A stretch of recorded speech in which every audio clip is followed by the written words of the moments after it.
presentation and to also kind of introduce Angela is that the Ticonderoga Area Chamber of Commerce works very closely with the Essex County Industrial Development Agency, and we also work very closely with the Small Business Development Center.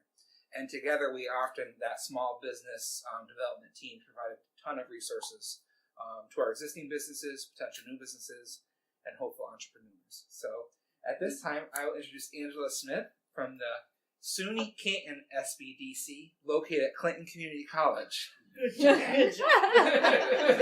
It is a mouthful. Let me sit, I think, right over here. Good morning, everybody. Thank you for coming and for learning more about businesses in transition and what the new Center for Businesses in Transition do in the liaison. So as Matt greatly introduced, my name is Angela Smith. I'm the Assistant Director with the SUNY Canton SBDC at Clinton Community College. So our head office is located in Canton. So we are an outreach center of the Canton SBDC located in Clinton County.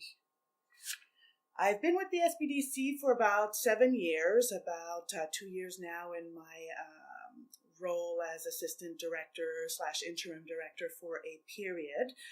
During this time, I've worked with over 700 business owners, and I've had economic impact, I think, in the range, I have to go look at my LinkedIn page, but probably in the range of $13 to $14 million that I've personally been invested, working with businesses to help them secure funding, invest funding, once in a while grants, but that is not what we do day in and day out. But I love what I do. We get to learn about projects that come to the region before anybody does. We work with people on their dreams, right? Owning a business is the American dream for a lot of people. So I feel very privileged to be able to do the work that I do and serve the community. So just a little bit about the partnership. So the SBDC is a lead partner with the new Center for Businesses in Transition. I want to make sure that everybody understands that the SBDC does not receive compensation for our involvement with this program. We want to be here, and we are pleased to be involved with the project because it's a need that we see in the local community, and it makes sense that we are involved with the new program. So what exactly can a Center in Business and Transition do for the region? So every organization has their unique sets of skills, right? And when we come together, we can reach a bigger audience. And the biggest challenge for us is getting the word out there that these services exist. So by coming together, I really think that we're going to be able to reach more people and hopefully avoid the loss of rural businesses in our area. So think of the group this way, right? The chambers are the connectors. So they're the people in your community that know everybody personally, and they'll be able to identify whether or not you need potentially some assistance and say, hey, maybe you should talk to the SBDC or the IDA. SBDC and Cornell, we're your technical support. So we're usually the first people that our client will get referred to because we get to sit down with the client and really try to identify what are you trying to do, test the feasibility of the idea to see if it has any legs, and if it does, then we can help package it so that the lenders, the IDAs, the Center for Business and Transition can look at a project and go, okay, I understand, because we've done all the work to clarify what we're trying to work on. Danny's role with the Center for Business and Transition, think about it as matchmaking, right? Creative solutions.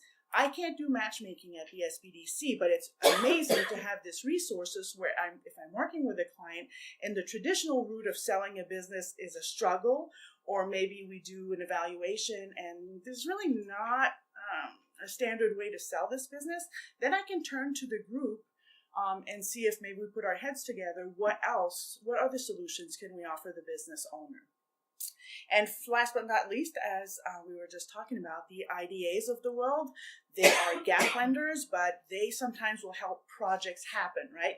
Banks like to fund small business, but sometimes they only want to do a portion, like the real estate or equipment. And there's other needs like working capital, or there's a gap because the owner doesn't have enough to put down. Well, the IDAs of the world can help make projects happen. So this is why their partnership is really invaluable as well. So today we're going to talk a little bit about the process of buying and selling a business so that you understand what and who might need to get involved in the process. It's also a reminder that buying and selling a business it's a complex transaction and it has financial, legal, and tax implication. And I want to make sure that we also end by letting you know how the SBDC within the Center for Business and Transition can assist business owners. So today we're talking about businesses in transition. I want to talk a little bit more about the SBDC to make sure that you understand who we are and how we can assist.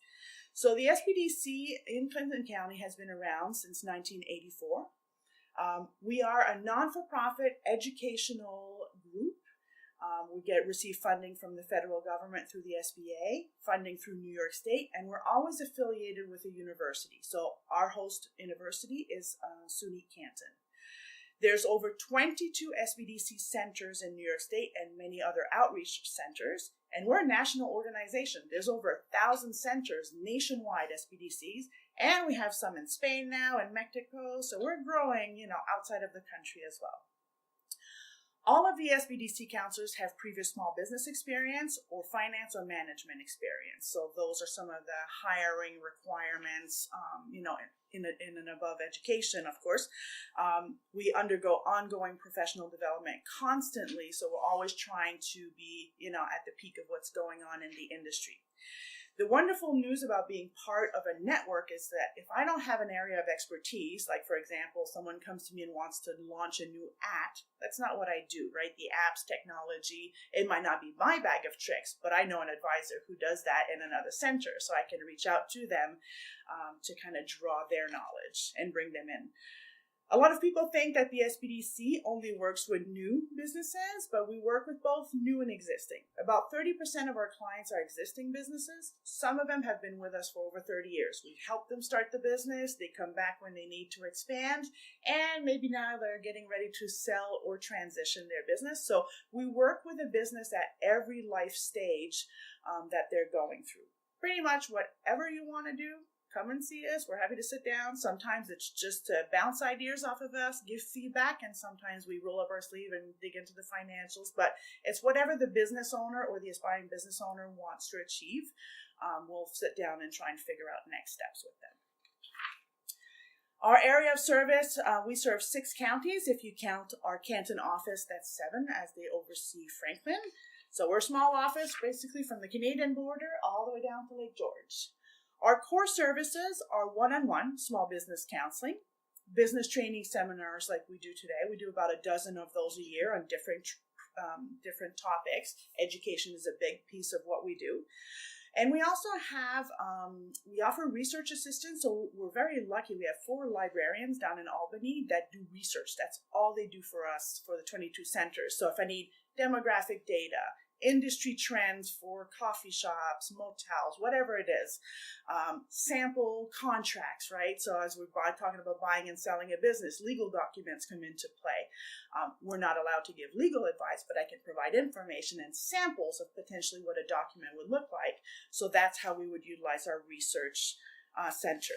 And again, thanks to our funding sources and our host institution, most of our services are free of charge. We typically would only charge if we're bringing in an expert, like the $10 workshop, because we're flying him in and it's costing over $2,000 to bring him in. He is doing the presentation for free, but the cost of lodging and feeding him and flying him here is why we're charging a modest $10 just to offset the cost of travel for this person. Oh yes, we're free.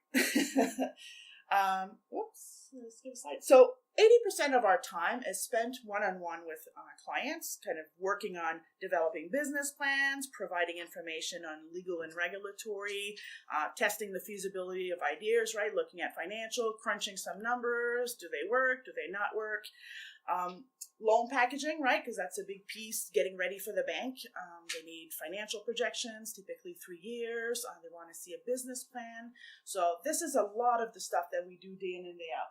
The SBDC also works on special programs. So like when the Crown Point Bridge went down and the businesses were struggling here because all of a sudden, the traffic flow went to zero, the governor actually reached out to the SBDC and put in a program in place. So we were kind of boots on the ground helping to see how potentially some of the programs could assist the local businesses. Irene hit, Sandy hit. We're right down there helping the business owners fill out, insurance paperwork, filling out applications for grants.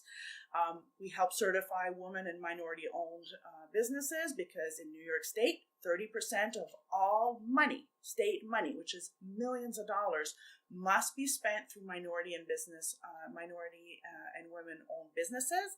And now there's a newer goal of 6% through service-disabled veterans. So when we live in rural areas, we don't have a lot of businesses to start with. It's even harder when you don't have minorities or a lot of women in business or disabled veteran.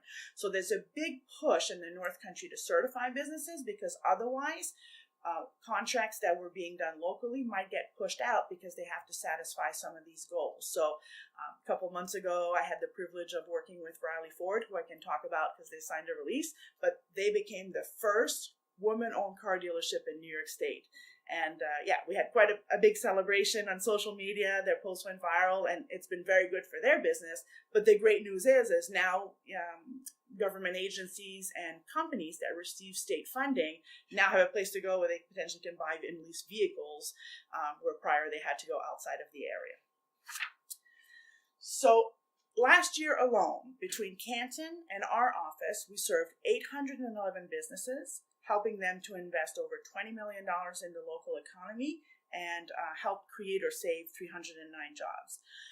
I can tell you our impact is much greater than this, probably double. So everything that the SBDC provides in terms of impact has to be verified, meaning that the owners have to write via email, via signed letter, that indeed the SBDC helped them secure this funding and created these jobs. You can imagine, again, everything we do is confidential, so the numbers go into this bulk $20 million. We never tell, this business spent this amount. But you still can imagine that when we talk about finances, people are not terribly keen on sharing that information. So that's why for us, we can only report what is shared and verified with us. So these numbers, I all have signed releases and confirmation for these numbers, but just know that our impact is much, much greater than what we're able to report. So small business is big business, right, in the North Country, and I'll tell you what, not every small business stays small. So we are privileged to work with many, many small businesses, but the SBDC also works on very large deals. So we've worked with hotels. We have worked with WhistlePig, who is a Vermont-based company that now has established, and we actually worked very closely with Essex County IDA, Ticonderoga Chamber. They were the ones that came upon this lead, who brought the team together. So again, this collaboration and partnership is good for the region because now we have an investment of over $2 million and 4 jobs and much more to come in Mariah, a rural underserved region. So yes, we work with small businesses, but we also work typically, a couple of larger projects a year under our belt. So why are we talking about businesses in transition? What's the big fuss about? Well, the baby boomers are retiring, and this is going to create big waves on the U.S. economy. So right now, it's estimated that 77 million baby boomers are starting to think about retirement, and baby boomers are born between 1946 and 1964. My husband's 1963, so he's not ready to retire yet, but he's in there. 10,000 baby boomers are reaching retirement age every day. So huge impact on the U.S. economy. The wave of baby boomers retiring is creating good opportunities in the marketplace, right? Statistics show that baby boomers control more than 2/3 of all disposable U.S. income. 12 million businesses are expected to sell in the next 10 to 15 years. As Danny mentioned earlier, in our region, the studies are showing that it's anywhere between 10 to 16,000 businesses. looking at some of the data from BizBuySell, so they've been tracking data for many years, but since 2003, we're starting to see the curve of businesses selling accelerate. One of their headlines for 2018 was 2018 breaks record sales for small business bought and sold. Retiring baby boomers continue to fuel the market as buyers eagerly exit the corporate world. From research I've done and things that I've seen, I believe we are just starting to see the beginning of the wave because baby boomers are actually working later. They're not terribly well prepared for retirement in some cases, so some of them are working into their 70s before they decide to retire or sell their businesses, which is creating that the wave is starting a little bit later than some initially anticipated. The good news is small businesses are selling. The median sales price on BizBuySell last year in the second quarter was $239,000. So that's kind of in line with a lot of our smaller businesses in our community. It's not just $1 million that are transferring hands. It's also some of the smaller businesses. Again, some of the reality checks for baby boomers, they're not well prepared for retirement. Less than 15% have a plan to exit their business, despite the fact that most of them are counting on selling their business to fund their retirement. That's alarming to me. You're counting on pulling out money through a life investment, but you have no plan on how you're going to do it. Planning becomes really important because as more businesses come on the market, there's going to be increased competition. So how are you going to make sure that your business for sale is differentiated amongst all the other listings, right? It's going to be a buyer's market. So people looking to buy a business are going to have a lot of options. Also, some of the statistics are pretty scary. Only 20 to 30% of businesses that are listed ever sell. And there's many, many reasons for that, but I can tell you that the primary reason is that 6 out of 10 businesses never make money. They break even or they're consistently losing money. So we're not talking about selling a business in this case. We're talking about selling assets and shutting our doors potentially. So I don't mean to scare you, but I do want everybody to understand that planning for transition or succession is not necessarily the most fun to talk about, but it is really important if you're considering getting your return on investment or pulling money out of your business through the sale. And you only get to sell your business once, right? So if you do it and you screw it up, there's no do-over. So plan ahead of time so you do it right. So 3 to 5 years is typically the ideal amount of time you want to prepare to sell your business. Why? We'll look at that in just a moment, but there's a lot of things you can do to increase value during that time. And there's a lot of work that gets, behind the scenes getting a business ready to sell. Anybody who tries to sell a business with less than, 18 months of preparation is probably going to struggle a little bit. And then it makes the negotiation piece harder because we're not ready with certain documents or we haven't thought about certain things like how am I going to transition? Am I staying on for a while? So let's take a look at some of the benefits that you get when you plan, right? So not only can you increase the value of your business, but you can avoid unnecessary tax expenses, right? Because you've talked to an attorney up front and you understand how to structure the sale of your business. What are your options to suit you? Because buyers and sellers are often at odds when we come to negotiate how a price is structured and the tax implications. How are we going to transition? Do I stay on? Do I not stay on? Do I, require compensation? So those are all good things to think about. And also planning to find the right buyer. So when business owners are looking to exit their business, they have 3 options. They can sell the business, which there's different things you can do in the sale of a business. You can transfer to family or to an identified successor, or you can close the business. We're all here. The Center of Business for Transition is here because we want to avoid the last option. We do not want to lose our businesses in the North Country. So by planning 3 to 5 years ahead of time, you can add value to your business by first and foremost cleaning up your books, right? A lot of people, they have their own special, accounting shoebox method, but now you're going to open up your financials so that someone else needs to understand your madness, right? So let's get organized. Let's start showing all the profits and working towards increasing profits and cash flow, because that's what sells a business. That's what we're going to look at to identify value in a business. If you're the one that is doing everything, how can you build systems and people so that the business is not so reliant on you? Because once you leave, you want someone else to be able to run this business as well. Again, I can't say enough. Talk to an accountant to understand the best way to structure a sale and limit tax liabilities. And it's not just small businesses, it's large businesses too. We worked on a deal a few years ago, it was over $1 million sale. The owner was really smart, had attorneys working on all the stock exchange and all that, but he forgot to take care of himself. He didn't talk to his attorney about the impact of selling that, $700,000 real estate piece and how that capital gain was going to impact in taxes. And I tell you, that tax bill was salty. So probably, what is 2? I have 2 minutes left. Oh my God. I'll be sure. Okay. Well, we are going to speed this up. Okay. So clean up your books, because when you go to get funding, right, very rarely do you ever get a cash offer. Banks are going to look at tax return and actually reported data. So if you can't go to a bank and say, hey, there's $50,000 that is not showing here. That's not going to work if you need to secure funding. So that's why it takes 2, 3, 4 years, right, to clean up your books and start reporting some of that income to facilitate financing as well for the new owner.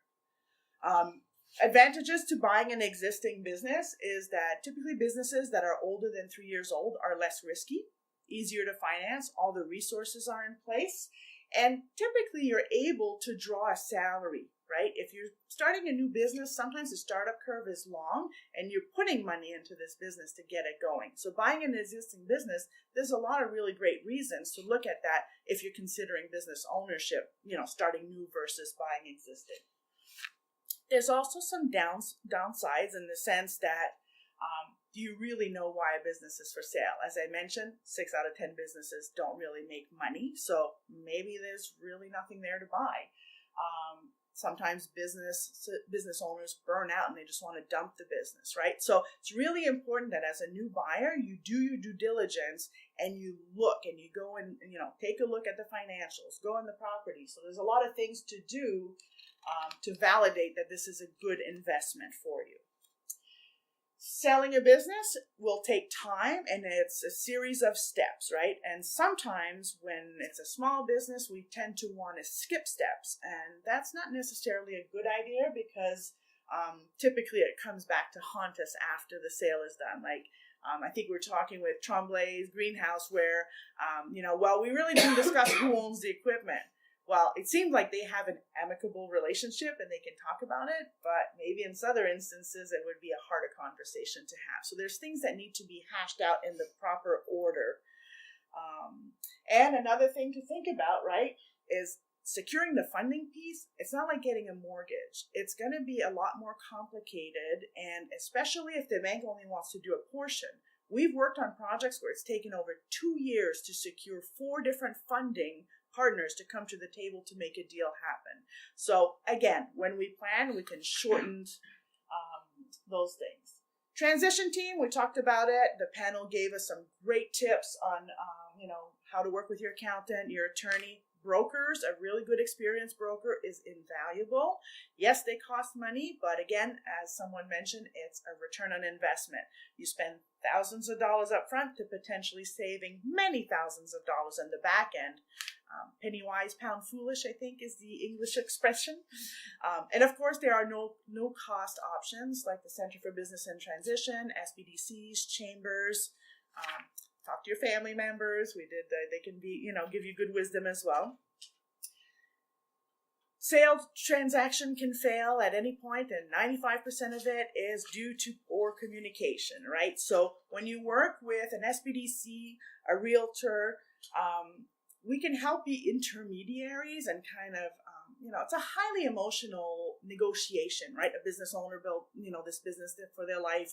The seller's coming in if their life savings. So sometimes when you work with an intermediary, we can help move the process forward, keep everybody level-headed, and just help facilitate the sale of the business. So how do we help? So the SBDC, first and foremost, we sit down one-on-one with either the buyer or the seller to identify what they're trying to do, and we identify appropriate next steps. We can provide lots of information to educate, right, how to plan for, an exit strategy. If you're going to try and market your business, what are some other things that you can do to reach broader markets? We can run numbers on various scenarios if you hold paper versus, how much money someone puts down, et cetera, et cetera. Business valuation is kind of a big piece that we're talking about. Again, next week we have the business valuation expert coming in. But the first 3 steps in selling a business is understanding what a business is worth, whether you're a buyer or a seller, right? We want, the people that are putting their business on the market, we want them to have a realistic number in their head, because a lot of people think sometimes it's worth more, a lot more. Think of Shark Tank. How often is the business owner's valuation accepted by the sharks? Because people base it on future earnings, and typically we'll look at what's happening in the business today. So those are some of the reasons why you want to start the conversation with understanding business value, because someone has to throw out a price. What are you selling this for? So how do we understand that? Well, we have to understand what's valuable in this business. Loan packaging. So again, because very rarely do we have someone with a cash offer, so you'll need some assistance to prepare the loan application, the business plan, the 3 years of protection that come with it, potentially identifying sources of funding. So these are all things that the SBDC can do. And also, if you're working with attorneys, realtors, bankers, sometimes they don't talk to each other. So again, when you're working with an intermediary, we can kind of keep everybody moving forward so that, hopefully we can cut down timelines. We can also help with professional referrals. So we're really sharpening our referral list. We have to refer 3 people, and we have to remain, we can't advocate for one business over the other, but we know who works well with small business owners, and we try and always identify the best fit for our clients. But whether it's environmental companies, good photographer because you're trying to vamp up your website so it shows better. We do it all. So accountants, brokers. So we have a really good running list of what's available. Typically we try in our area, and if we can't, then we'll let you know who else might be a good fit. So we've talked a lot about what the SBDC can do. I just want to highlight a few things that we do not get involved with. We are not a free substitute for accountants and other professionals. We do not give tax or legal advice. We can provide information, but we are not replacing accountants, and we're actually not allowed to provide tax or legal advice. We can't help you make decisions, right? So we can't tell them, yes, buy this business, it's a good opportunity. We won't do that. We'll provide information so you can make the best decision for yourself. And a lot of people come to us looking for the free money, right? The grants. If we know of any, we're happy to share information, but the SBDC does not look for grants for people, and we don't write grants. It is absolutely not in our wheelhouse, but if we do know of some, we're happy to let you know. And we'll just end with a few of our success stories that we can talk about. So in 2013, North Country Creamery, Ashley and Steven, they came to us looking to buy a business. Again, we're talking about farms, land, right? That's expenses. There's lots of barriers for younger people trying to get into farming. The good news is there are organizations like Open Space Institute that can help facilitate funding for this type of project. And the benefit, right, of saving and facilitating transitions of these types of businesses are huge for the community, right? It keeps young people in the region. It gives us access to amazing, healthy local foods, right? It helps inspire other people to follow in their steps. So, the young farmers, when I moved to the North Country 12 years ago, we didn't have a ton of them. But all of a sudden, now there's a lot more than when I looked out at the horizon 12 years ago. They do agritourism events. They have farm stores. So they really help revitalize the region. Yipes, some people might know this business in Plattsburgh, same thing. Jack was brought in as a GM to turn around this business who was losing money, and he came to the SBDC because he wanted to work with the government, so he was looking for help with government contracts. After turning around the business, the owner decided to sell it, and Jack never even thought about buying the business, but he was working with advisor Rick Leibovitz at that time, and Rick said, "Why don't you buy it? You're running it. You turned it around." So we eventually helped Jack get into business ownership, and he received bank funding, but one of the big pieces we helped with was at some point the negotiation between him and the owner kind of got a little bit touchy. So the SBDC kind of helped Jack kind of tailor his message and kind of get through some of the bumps of the negotiation. This business here transferred about 2 years ago. So an established business since the 1950s. They do kind of auto body repair. 4 of the employees purchased the business. The owner wanted to see it going and wanted to see his employees buy him out. So they all worked together to facilitate this happening. And the last one here, right in our community. So Charlie, great mechanic's been working in the area for 15 years. The owner wanted to retire, and they had talked for many years. "Oh, yeah, you'll take over the business." But they never sat down and planned it out. So it was quite an experience to try and make the transition happen. Obviously when you have a gas station, environmental reviews and different things come into play. But through creative solutions and lots of patience, the deal did happen. But I'm sure if Charlie was here today, he would say it would have been nice if we had started talking 2-3 years before it was ready to sell. Because the seller was ready to leave. "I want to retire now," right? When he bought the business, it was on a handshake. Doesn't work like that anymore. Times have changed. So, but we're, the advantage again of keeping this business in the community, you could have lost a mechanic, right? A repair shop in the community, an empty building. So, and he has actually created new jobs since taking over. So great local business. And that's it. If you want to become an SBDC client, you can call us, go online, request an appointment.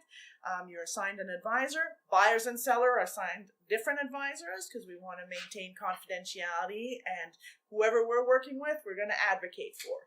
So in a nutshell, that is what we do and how we can help. So thank you for your time. Sorry for going over.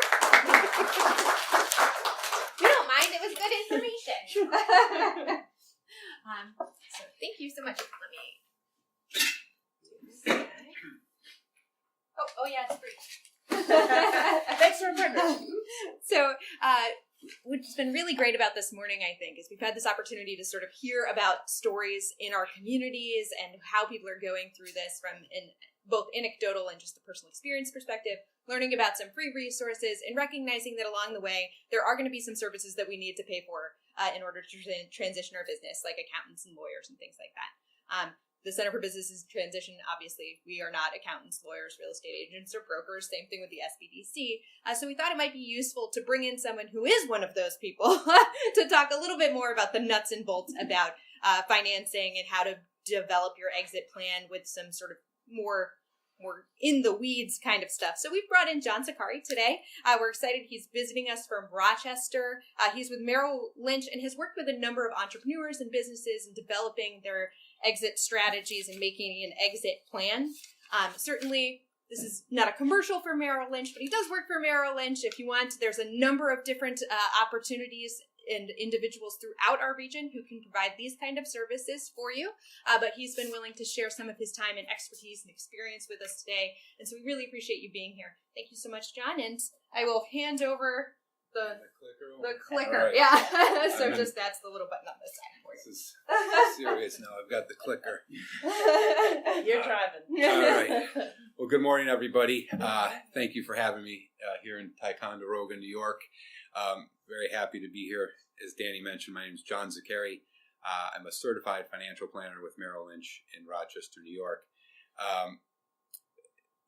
As you mentioned, it's Rochester. How did I get here? A question I had a couple of times this morning. So a couple months back, I'd read an article about the Business Transition Association. And our team, I'm part of a 6-person wealth advisory team. A number of our clients are business owners like yourself. And we've helped them through that transition from hey, it's time for myself to I've had enough of the business world. I'm tired, and I'm ready to retire. So we've helped them make sure their personal finances are in order, that they have enough investments ready, lined up, and secured, so to help them make that transition. So I just wanted to be a resource here. Potentially, if we have any other questions, happy to follow up online afterwards, and we're available for anything, any way we can help. So, first things first, what we're going to talk about today. Understanding the importance of making an exit plan well in advance of when we need it. Previous, and mentioned that 3 to 5 years, we would echo that. The other things we want to talk about today is consider ways to protect against the unexpected and maximize the value. And lastly, we just want to think about different ways of how we actually do the transition. What does that sale or succession look like? So we'll put up the disclosure that Merrill Lynch would like us to have up on the screen for a brief moment here to talk before we get going. Nothing you say can be held against you. So everybody had time to read that. Investments may go down in value. I also I don't give tax advice, legal advice, but again, we help more on the planning side of things. So as far as planning goes, start thinking about it now, okay? As the previous speaker mentioned, 3 to 5 years in advance. And what we want to do when we start thinking about it is, first thing is look at the financials. Business owners, a lot of time, the business, the personal, it's all one, intertwined. The business paying for cars, cell phones, insurance. Let's start the process of separating those two so you know what the cash need will be when this transition occurs. Secondly, as a plan, part of having the plan in place is to monetize the wealth you've created. Business owners, a lot of the time, majority of their wealth is tied up in that business, whether it's a business that's worth $200,000, $2 million, or $20 million.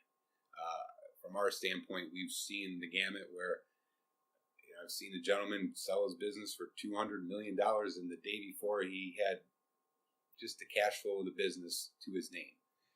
You would think having a business that's worth that, you should be able to generate a lot of wealth, but it always seems to go back in the business, no matter how big, how small. So again, as also mentioned, we want to make an effort to minimize the taxes that you potentially are going to incur. There's a number of ways to structure the deal. Each business has its own setup. How's the best to transition that while minimizing taxes? So it's a key, if you're going to do this, to not only engage with a financial advisor like myself, but also a tax professional. And then also, I would say on top of that, an attorney to consult on the sale part of it.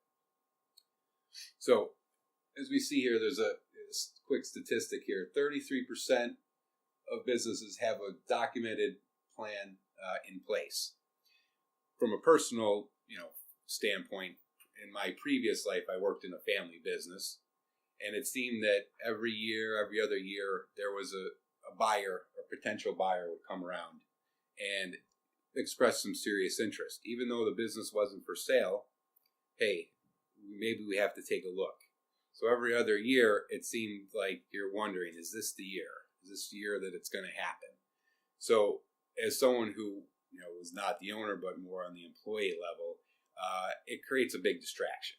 So whether if I just knew that, hey, the business is going to sell in a year, 3 years, 5 years, I know I could plan accordingly. I could be part of the process to get it to that point where it sells. But a distracted employee is generally an unproductive employee. So personal standpoint, if you could share that plan with the key stakeholders, I think it's a benefit to all involved. So best practices. This is, again, the gist of what we'll talk about throughout the remainder of my time here this morning. But again, it's important that we take a holistic, big picture look between the personal finances, business finances, and then what does that owner want to do after this transition occurs. So, as we see the first thing up here, define and prioritize our goals. So, what we do at Merrill Lynch, when we sit down with an individual who's looking to retire, or maybe they're just leaving corporate life, or maybe it's a business owner, we look at these various aspects of our lives. We break it down into each one. So we can say, what are the goals here? What are the priorities? Maybe there's not a priority in one of these specific areas. Let's take the family. Some people, hey, it's a priority. I want to support my kids even though they're adults out of the house. Others sit down and say, hey, my kids are in great shape. They don't need us. That's not a priority. But giving. There's a local charity that we're involved in. We've always donated. It's important. We want to make sure we continue to do so. So as we go through these various aspects, we're able to quantify, put dollar signs around what all these things are actually going to cost us year in and year out. And there's two benefits to doing this. One, from our standpoint as advisors, when we know why we need to be investing, this is the why, it makes it easier to figure out what to invest in. So structuring a portfolio becomes a much clearer process. And then more importantly for you as the business owner, it answers the big question. Do I have enough? Do I have not enough? Or do I have more than enough? And if the answer is that not enough question, well, if we started 3 to 5 years in advance, we have time to course correct. We can tweak the plan. We can review our list of priorities and say, hey, maybe this isn't as important as I thought it was. It could slide down or assign a smaller number to that priority. So, as far as planning ahead, our friends at U.S. Trust, which is part of Merrill Lynch, gave us a statistic here about people transferring and planning to sell their business. And without going through the details of it, the gist of it is this. A lot of business owners don't have a plan as to how they're going to sell their business. And so in the survey, we've got the three top reasons why, which I'll go from bottom up. One, decisions not made about future management. Are the children going to take over? Is it current employees going to take over the business? Is it outside, selling it to an outside person? If it's family or management, am I comfortable that they're going to be able to carry on the business in the way I want it to? Second, wishes are outlined in the will. Well, it's a good step in the right direction. There is a plan in place. What I'd say about this is, if it's in the will, just because it's in the will doesn't mean it's going to be easy for those you're leaving behind to carry out your wishes. Also, if you look at just this year, we've had a brand new tax code in place. So what I've seen is wills don't get updated every year. So good chance you're dealing on old tax laws.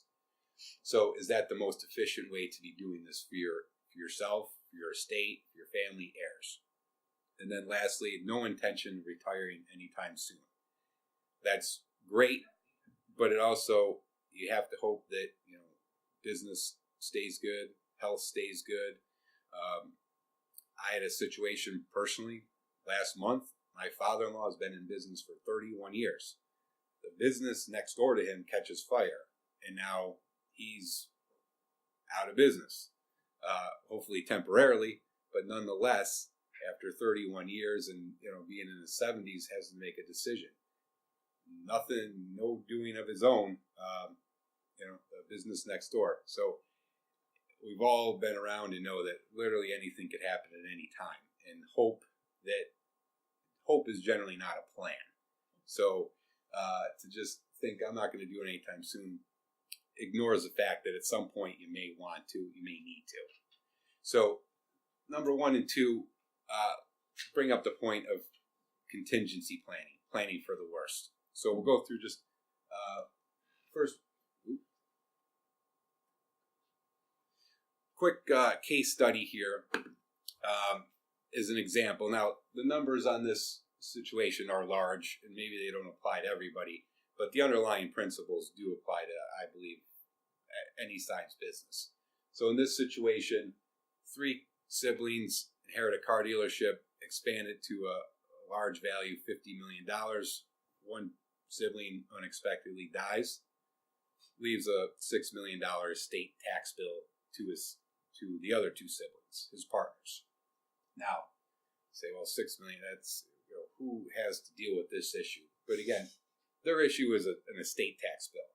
If we flip ahead here, the first sentence is their business assets are tied up in real estate and inventory, right? That's that could be any business, any size, at any time. And when things like this happen, there's often a cash need, right? You could have a revenue drop, or again, you need cash to pay off bills. So, or in this situation, you're taking out loans, which you're rushing to get done. So you're probably getting unfavorable terms, not optimizing the deal. So with a little planning ahead, four very straightforward things that the panel had talked about taking this step earlier, and we'll echo them here, is using life insurance and disability insurance to protect your needs. So one, key person life insurance. If your business, if you have a key employee, maybe it's a salesperson, operation person, business pays for the life insurance. Unfortunately, if something happens to them, business collects the death benefit, able to cover any loss of revenue, cost to find the replacement, train them, get them up to speed. Or it could be the owner for that matter, but that's more in number 2 here. Business continuation with life insurance. Again, business buys the life insurance policy on the owner. The owner should pass. That should be enough to cover all of your outstanding loans and mortgages. And then it allows time for an orderly transition of the sale of the business. Then disability insurance, good practice to have that in place for any owner. A lot of times you're driving the business. If you can't get there, the business is going to suffer. We need some fallback income. And then lastly, for any of those out there who are in partnerships, buy-sell agreement funded with life insurance. So in this situation, again, the business buys a life insurance policy on each partner. If one should happen to suddenly pass, they get that death benefit themselves. It establishes the purchase price for the business, and it's a clean transition. If structured properly, it's a tax-free death benefit to that owner. It precludes the remaining owner from having to possibly take on the deceased partner's family as a partner, which again could cause other problems, issues along the way. So it's a very neat, clean way to protect yourself. So maximizing the value of the business, especially important if you are selling to an outside seller or getting the bank involved. So first thing, structure. Most businesses, S-corps, which is great. Definitely some tax advantages to selling in that structure. But if you're in a situation where it's maybe a transition to a family member where owners want to maintain some control, that might not be ideal for you. If you're in a C corp, are you selling the assets of the business or the stock? Because the tax ramifications for the two are very different, and could be economically make the deal just untenable for that owner. LLCs, nice structure that if you're transferring to another second generation or maybe employees, you can maintain some control, but start transitioning that business ownership into their name. So each one has tax advantages, disadvantages. Important to have a tax advisor involved with that. And again, building on that 3 to 5 year period, if you're going to, a lot of times there are look back periods, and when you're making changes to the structure, so important that you identify the end game, and you can adjust accordingly. So employees, buyers. Some buyers want the turnaround deal, buy a struggling business on the cheap and turn it around. Others want the well-run business. And oftentimes they're buying the team that's running the business just as much as they're buying the actual business itself. So do you have the right people in place? What do we have to do to retain those people? Employee benefit plans. Is there a retirement plan in place currently with the business for those key employees to help retain them, or maybe attract some new people into the business? I've also put the health insurance under that bucket as well too. But those are becoming more of the perks, those benefits are the things keeping people tied to businesses or attracting them to coming in. So again, you mentioned this earlier, records. A lot of small businesses, again, the records are not great, 100% clear. Banks and buyers are going to be combing through those. So the cleaner that those books are, the less there is to argue about the validity of the numbers and the value of the business. And you can focus on the big picture of getting the sale done and not haggling over questions about certain expenses flowing through.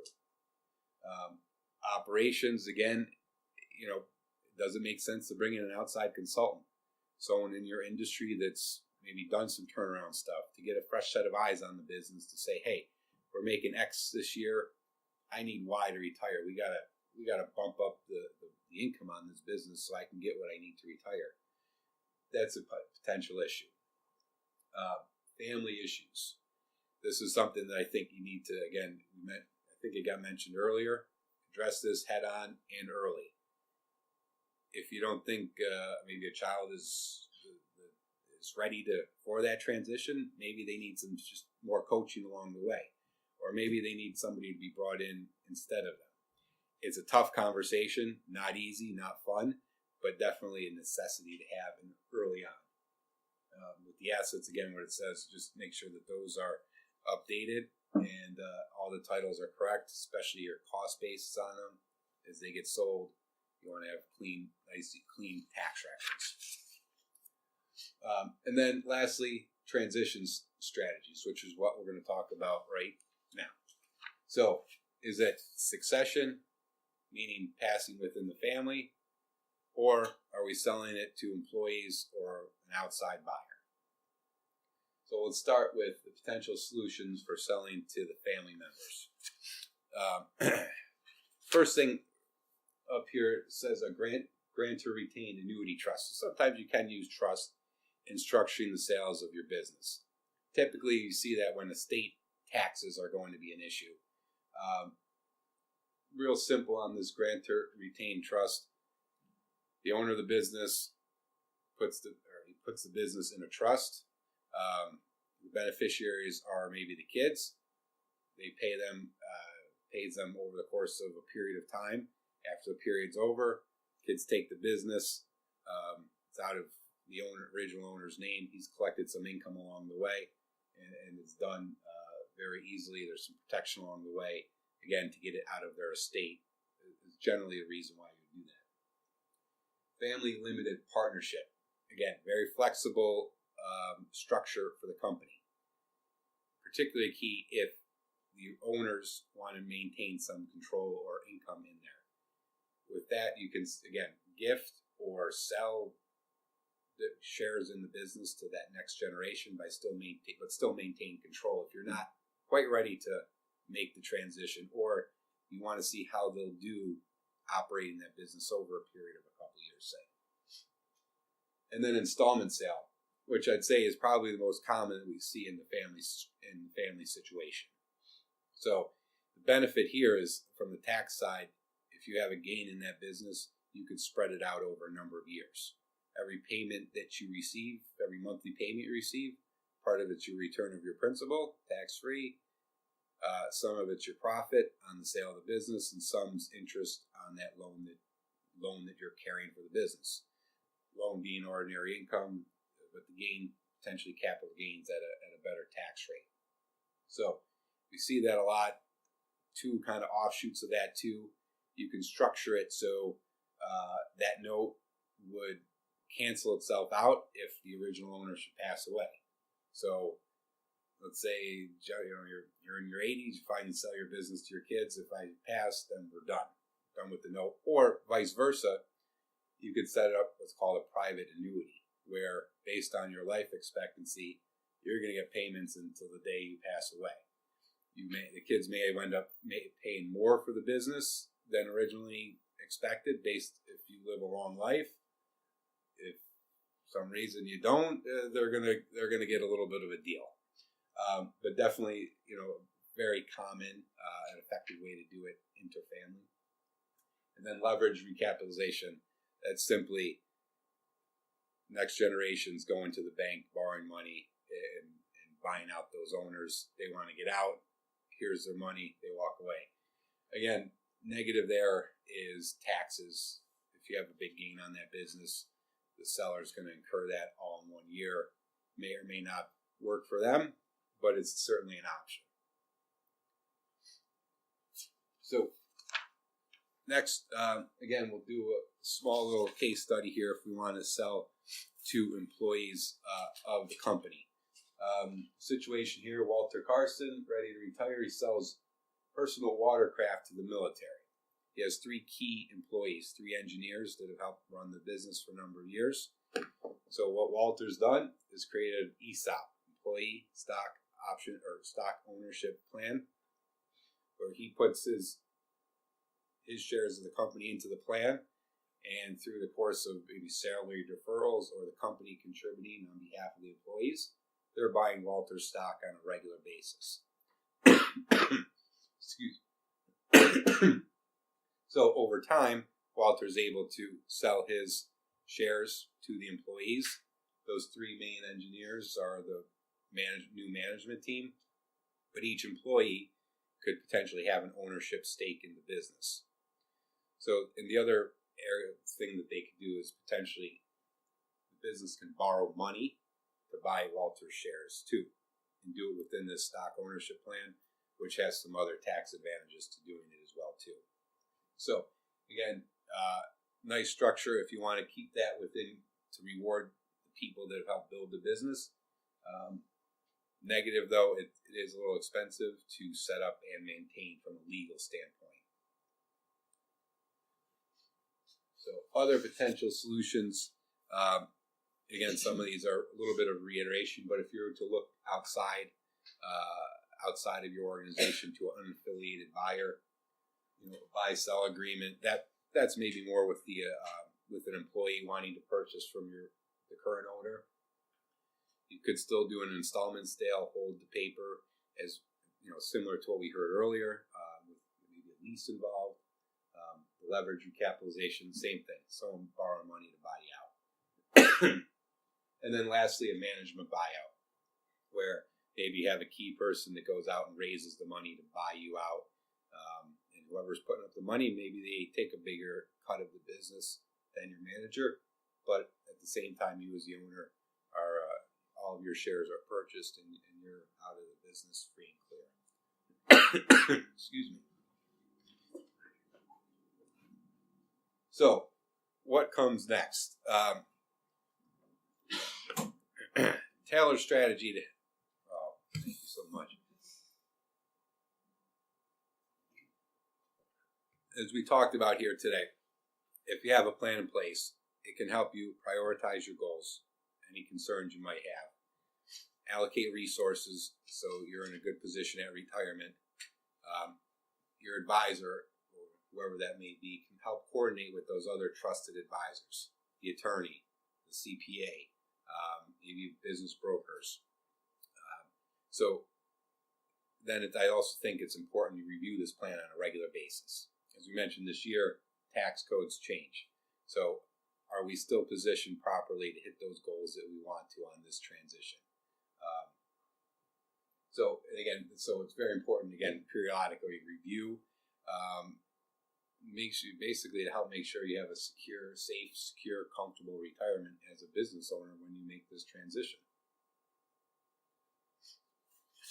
So lastly, build your team of advisors. So we went through a lot of the details, some mechanisms that you could use to sell your business. If there's 2 bullet points, 2 big takeaways, if you remember 2 things from today, first, I would say is don't wait. Give yourself the time. 2, start building your team. If you have the right team in place, all those details will get worked out, will get decided. If you have a robust team that's done it before, you'll probably be able to avoid some of those potential pitfalls, things that we've heard that, I wish if I did this another time, I would know to do A, B, and C. Engage these people because they've done it many times with many clients, and they can answer those questions ahead of time. From our standpoint, as advisors, we try to kind of be the quarterback of that relationship, coordinating these various people, being a resource to find those people if the owners need them for that sake. Beyond those, does it make sense to bring in an outside management consultant, a benefits consultant to say, hey, are we keeping the right and the best people, or getting the right and best people? Insurance specialist, estate planning attorney or specialist for that matter, and again that attorney to help with the actual review this actual sale of the business. So it's a lot of people that we want to bring to bear on this transaction. But again, this for business owners, this is the biggest one of your life. So it's not something that we recommend you're kind of shoot from the hip for. Bring in people that have done it before, help others like yourself do it successfully, and really maximize that value that you've worked all of these years to build up and create. So I think I'm up against my time there. Okay. All right. So. All right. So again, if we want to get started, I think I touched on these points here.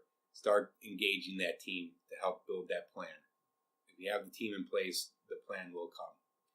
Again, this is not meant to be a commercial for Merrill Lynch, but if we could ever be of assistance to anybody, here or listening, please contact us, and we would be happy to make ourselves available, provide advice and guidance in this area. So thank you all.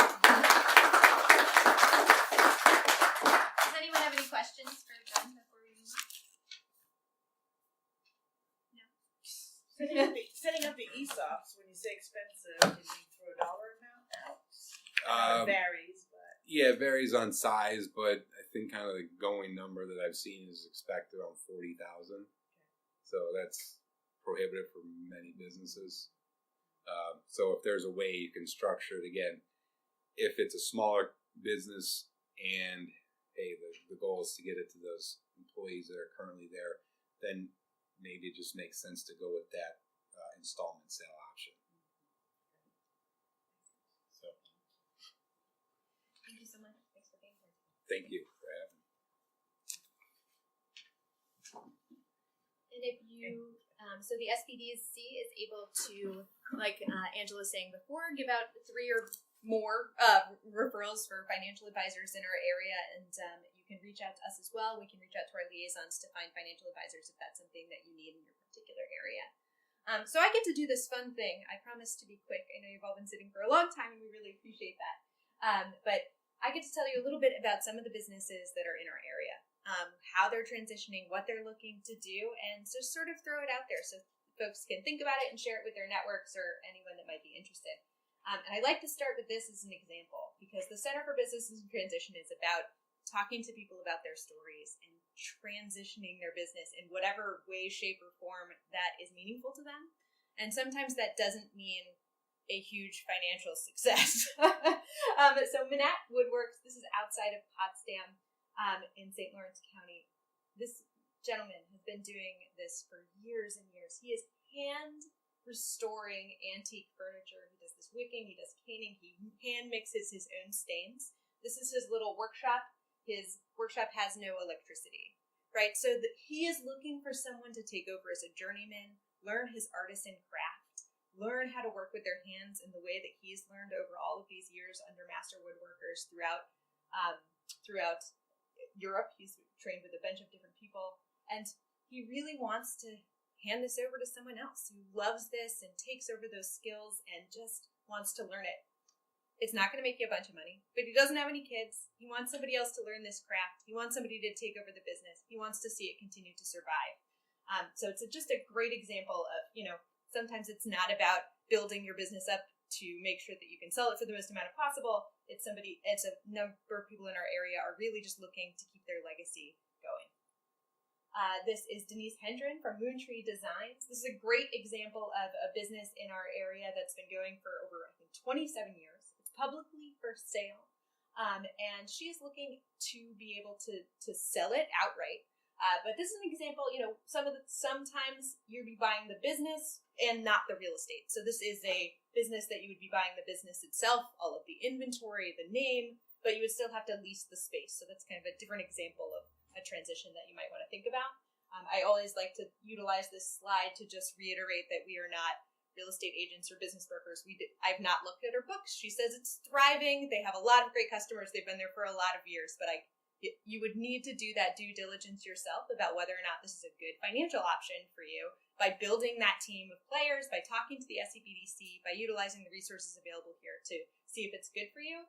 But she has customers that come in that are generational. So folks whose great grandparents shopped there, and now the grandkids are shopping there. So it's just amazing to see the kind of relationships that she's crafted with people in the area, and to be able, and she really wants to see that continue, and wants to work with someone to make that happen. So this is Downtown Sports and Toys. This is also in St. Lawrence County. Do you love hockey? Do you love games?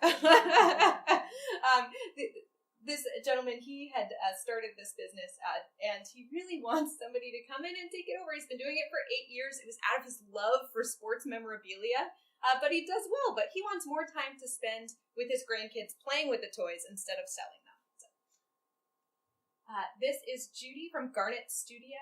This is a little studio space where these are Adirondack garnets that are mined right there in North River. And this little studio space is attached to her house. And she wants somebody to take her studio space and all the work that she's been doing, turning stones and doing this amazing work, and move it to a downtown. She thinks it'd do best in North Creek. And keep this business alive. She doesn't have a really hard and fast timeline. She's interested in really teaching someone if they want to come in and learn and take it over. But she has wholesale accounts as well. And the other thing about this is, I should mention, she's really looking for somebody who already has a background in bench jewelry. So if you know somebody who can repair rings or something like that, they might be a good fit.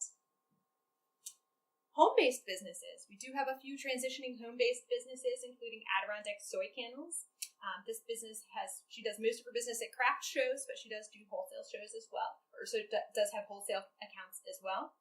She actually just moved out of the area. She still has orders. She's still trying to keep them, but it's a lot to do when she doesn't live here anymore. So she's looking for a successor. This is Cake Placid. The owners of this place, if you are not familiar, they also own the Lake Placid Pub and Brewery. They had purchased it a number of years ago and are looking for a successor. They had wanted the sort of baked goods to be able to go into the other restaurants that they had. And then they got a whole lot of wedding cake business, which is great, and they're doing well, but maybe that's not exactly what they intended. But one of the nice things about this is because it's already connected to a thriving restaurant business, the pub and brewery options, you already have a place where you can sell some of those desserts. They're willing to talk to you about keeping that as a contract for the first few startup years, and are really interested in just talking to people who have a love for baking or running something like this. There are a lot of accommodation options in the North Country. There are lots of hotels, lots of B&Bs. Some of them are millions of dollars, a couple $1 million. Some of them are $200,000, right? So please keep in mind, if that is something you or somebody you know has in the back of their head that they've always wanted to own a B&B. I see that little lodge. I could live there and own it, and that would it's always been in the back of my head. I feel like it's one of those things that's a pipe dream for a lot of people. But please come and talk to us.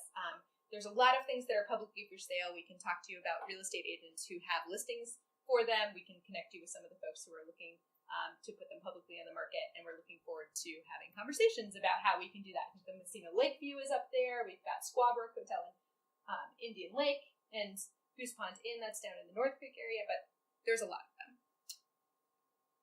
There's a bunch of opportunities right here in Ticonderoga, including the Circle Court Motel, which we heard a little bit about this morning.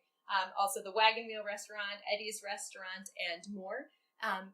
In any of these cases, come talk to your liaison, talk to your SBDC representative, contact us directly.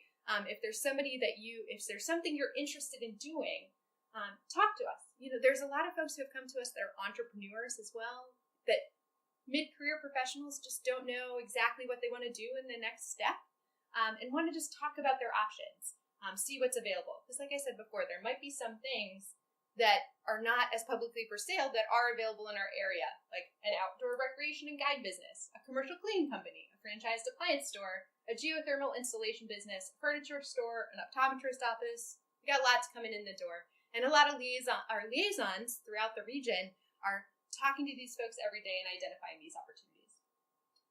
So one thing I did want to sort of touch upon before we ended, there's a big growing development in worker cooperatives and cooperative development, and we do have some partners specifically for that as well. So if an ESOP is something that's a little bit outside of your price range to be able to formulate, we have partners throughout the region who are working with worker-owned cooperatives, and there's a lot more resources, financial resources, coming up that are more available if you and some other employees in your organization are interested in taking over your existing business.